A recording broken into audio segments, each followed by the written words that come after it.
Tonight at 10, a massive fire near downtown Hamilton shuts down several roads. Look at that. Yeah. Several roads in that area. Thanks for joining us tonight at 10. I'm Tricia Mackey. And I'm Rob Williams. Well, battling the fire, crews knocked down several walls at the former Beckett Paper Company. Chancellor Wynn is live from Hamilton with a closer look. Chancellor, we were covering this earlier. It looked like it was going out, but then it would spark back up on and off all day.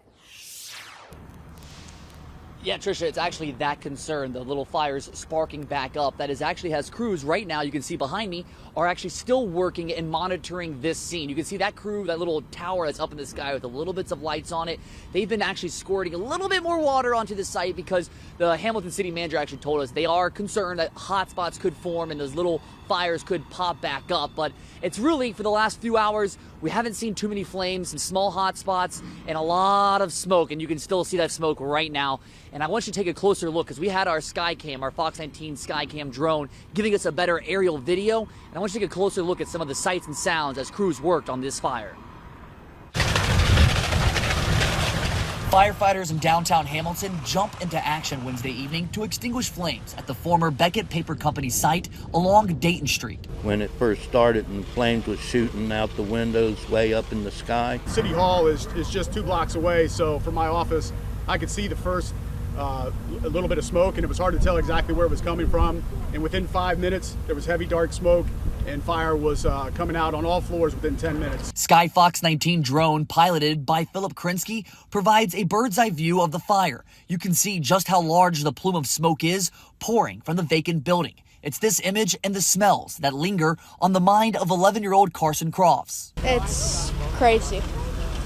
It's pretty impressive. All the smoke. It did smell like a campfire. Hamilton City Manager Craig Buchheit tells us the fire started around 4:30 Wednesday evening, and the Hamilton Fire Department received mutual aid from Fairfield, Liberty Township, and Ross Township, working the fire for hours as the building fell apart. And eventually crews switched to a defensive mode, ensuring that the fire didn't spread to surrounding buildings. With so many firefighters in such a large building on fire, Buchheit says water pressure dipped while crews worked to knock out the fire. We put a call in to the city water plant. They upped the pressure within the system in order to accommodate for all the water that we had to throw out here. Buchheit says there were no injuries, adding that the city-owned building has been vacant for quite some time. There is a development agreement for the entire site that we have been working on. This building was not included in any of those developments. It was very likely that this building would have been demoed at some point in the future. That hadn't been decided, but obviously it's a total loss at this point. Now the focus shifts to investigators who are working to learn exactly what ignited the fire. We're certainly looking at the possibility that it could have been, intentionally set, or there could have been some kind of criminal act. But right now we don't know, and we won't know until we get it down, until we get it stabilized and start the investigation. Now, I quickly wanted you to take a closer look at that scene. That little bit of rubble you can see there right in the middle of your screen is actually the remainders of the building. It's some rocks, some bricks, some stonage there. And if we zoom out just a tad, you can see we mentioned some of the water being squirted down onto the building for those hot spots.